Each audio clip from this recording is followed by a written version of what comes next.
RSS और BJP का दशकों पुराना नाता है, ये हम सब जानते हैं। हम ये भी जानते हैं कि सीधे तौर पर संघ राजनीति नहीं करता, लेकिन देश की राजनीति में अच्छा खासा दबदबा जरूर रखता है। 3 बार भारत के प्रधानमंत्री बन चुके नरेंद्र मोदी उसी शाखा से आते हैं जिसने अब तक देश को 10 राज्यों के मुख्यमंत्री और 16 राज्यों में राज्यपाल दिए हैं। चुनाव चाहे लोकसभा का हो या विधानसभा का, इसमें टिकट मिलना हो या मंत्री से लेकर मुख्यमंत्री बनने तक, कहा यह जाता है बीजेपी का रिमोट कंट्रोल आरएसएस के हाथ में रहता है। लेकिन अब लोकसभा चुनाव हो जाने के बाद, या फिर कह सकते हैं बीजेपी के उम्मीद से खराब प्रदर्शन के बाद, बीजेपी और आरएसएस के बीच मतभेद अब मनभेद में बदल चुके हैं। तो क्या वाकई बीजेपी और आरएसएस में सब कुछ ठीक नहीं चल रहा? ऐसा क्या हुआ है जो चुनाव के बाद दोनों संगठनों के बीच खटास बढ़ती दिख रही है?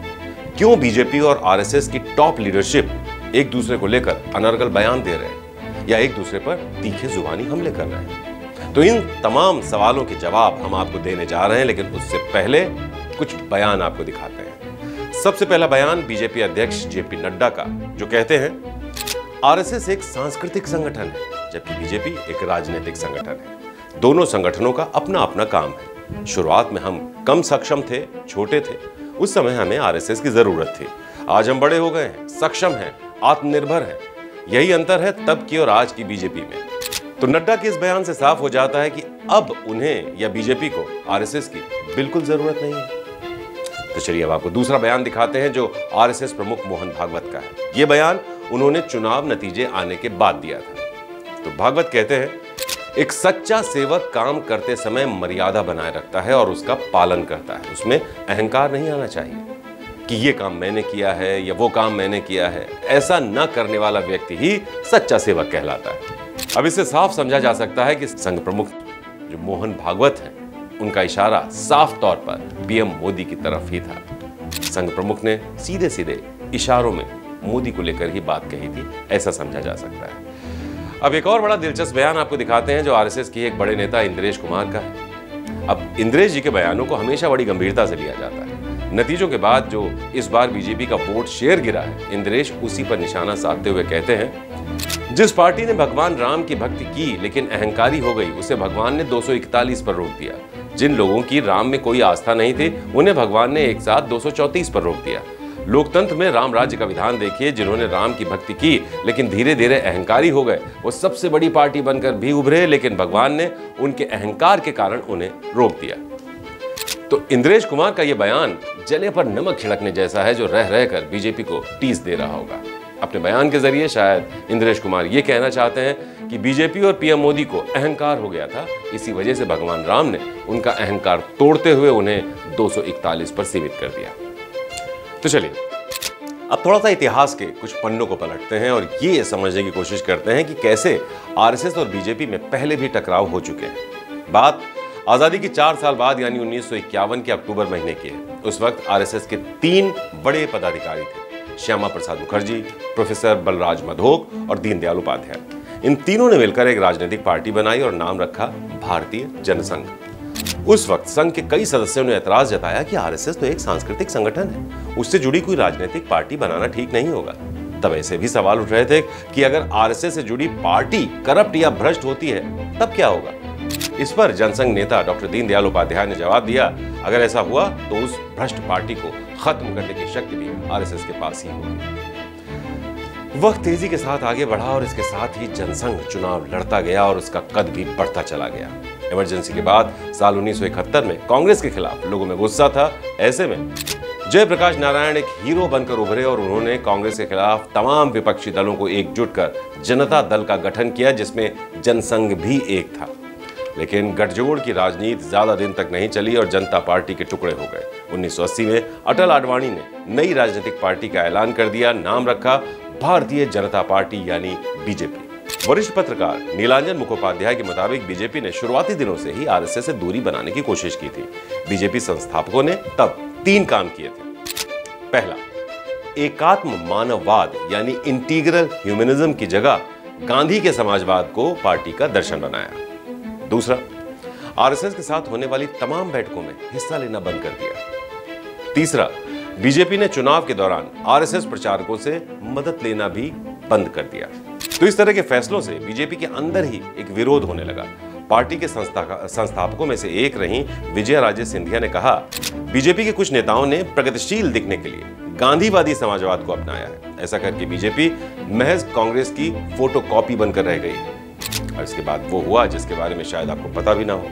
लेखक वॉल्टर एंडरसन के मुताबिक बीजेपी का ऐसा रवैया देखकर नाराज आरएसएस ने 1980 के शुरुआती दशक में होने वाले चुनाव में कांग्रेस का समर्थन करना शुरू कर दिया। यहां तक कि बीजेपी से अपनी दूरी की भरपाई करने के लिए विश्व हिंदू परिषद को देश भर में एक्टिव किया गया। ये देखकर बीजेपी फिर बैकफुट पर आ गई। 1986 में लाल कृष्ण आडवाणी जैसे ही बीजेपी के अध्यक्ष बने, उन्होंने गांधी समाजवाद की जगह एकात्म मानववाद को अपनाया। साथ ही 1980 में लिए गए सारे फैसलों को पलटते हुए आरएसएस की समन्वय समिति बैठकों में हिस्सा लेना शुरू कर दिया। चुनाव प्रचार में आरएसएस की एंट्री शुरू होने लगी। ये वही दौर था जब नरेंद्र मोदी आरएसएस के रास्ते बीजेपी में शामिल हुए थे। लेकिन इससे पहले एक ऐसा घटनाक्रम भी घट चुका था जिसकी वजह से 1998 में बनी अटल बिहारी वाजपेयी के वित्त मंत्री को रातों रात इस्तीफा देना पड़ गया था। दरअसल साल 1971 में पूर्व प्रधानमंत्री अटल बिहारी वाजपेयी ने एक अंग्रेजी अखबार में लेख लिखा था और कहा था, अब आरएसएस और जनसंघ के सामने दो रास्ते हैं। पहला, जनसंघ एक विचारधारा वाली पार्टी बनकर सिर्फ प्रेशर पॉलिटिक्स करे, और दूसरा, अपनी अपनी विचारधारा से समझौता करके सत्ता में आ जाए। इसके बाद जब 1980 में बीजेपी का गठन हुआ, तब भी वाजपेयी ने आरएसएस की जगह गांधी समाजवाद की विचारधारा अपनाने की बात कही। इससे आरएसएस के मन में वाजपेयी को लेकर संशय की स्थिति बनी रही और आगे चलकर इसका गहरा असर भी देखने को मिला। 1998 में जब अटल बिहारी वाजपेयी की सरकार बनी तो आरएसएस ने सीधे दखल देना शुरू कर दिया। लेखक एंडरसन के मुताबिक उस वक्त आरएसएस प्रमुख रहे के.एस. सुदर्शन ने आधी रात को वाजपेयी सरकार में वित्त मंत्री रहे जसवंत सिंह को इस्तीफा देने को मजबूर कर दिया और उनकी जगह यशवंत सिन्हा को नया वित्त मंत्री बनवा दिया। इसी तरह 2004 के चुनाव से पहले भी आरएसएस प्रमुख के.एस. सुदर्शन ने बीजेपी से मुंह मोड़ लिया था, क्योंकि उन्हें वाजपेयी के निजी सचिव ब्रजेश मिश्रा पसंद नहीं थे। उन्होंने साल 2000 में एक प्रेस कॉन्फ्रेंस करते हुए वाजपेयी के निजी सचिव ब्रजेश मिश्रा और एन.के. सिंह पर आरोप लगाते हुए कहा था, ये विदेशी कंपनी और कुछ नेताओं के लिए इंटरनेशनल लॉबी का काम करते हैं। इसकी वजह से आरएसएस से जुड़ा भारतीय मजदूर संघ देश भर में वाजपेयी सरकार के खिलाफ प्रदर्शन करने लगा। नतीजा ये हुआ, 2004 में फिर से कांग्रेस की सत्ता में वापसी हो गई।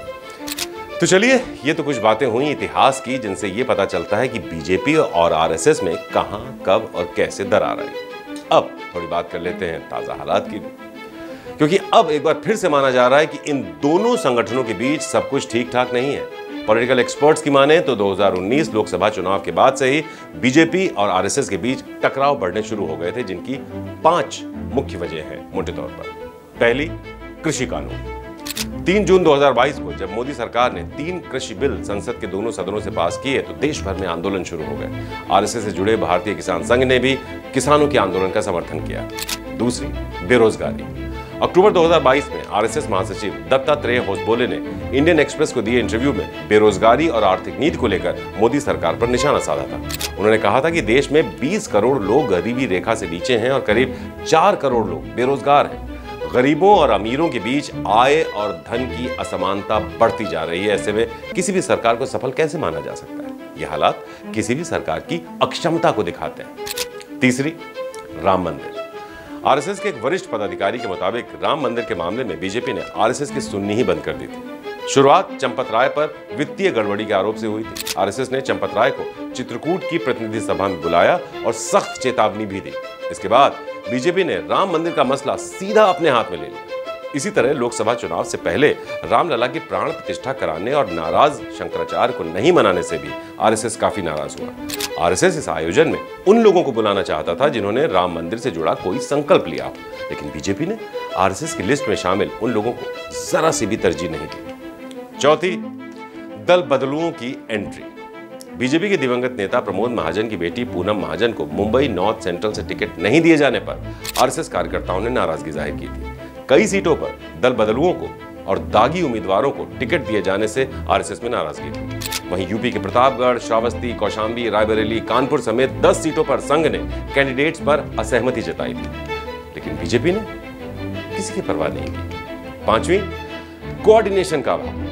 आरएसएस के सदस्य रतन शारदा के मुताबिक संघ बीजेपी की कोई फील्ड फोर्स नहीं है। कई जगहों से जानकारी मिली है कि इस बार बीजेपी ने आरएसएस कार्यकर्ताओं से सहायता ही नहीं ली। माना जाता है कि पहले संघ बीजेपी सदस्यों को अपनी बात रखने के लिए प्रशिक्षण शिविर आयोजित करवाता था। चुनाव का मौसम हो या ना हो, शिविरों का आयोजन नियमित रूप से हुआ करता था। लेकिन पिछले 1 साल से कुछ इलाकों में कोई प्रशिक्षण शिविर आयोजित ही नहीं किया गया, यानी उन इलाकों में कोई भी प्रशिक्षण शिविर लगा ही नहीं। तो दोस्तों, ये कुछ कारण हैं जो थोड़ा सा बताने की कोशिश करते हैं सबको कि कैसे बीजेपी और आरएसएस के रास्ते धीरे धीरे जुदा होते जा रहे हैं। अब इसे मनभेद कहें या मतभेद, लड़ाई तो है, तो दोनों के लिए ये लड़ाई नुकसानदायक हो सकती है। इस खबर के बारे में आपकी क्या है राय? हमें इंतजार रहेगा, कमेंट करके जरूर बताएं।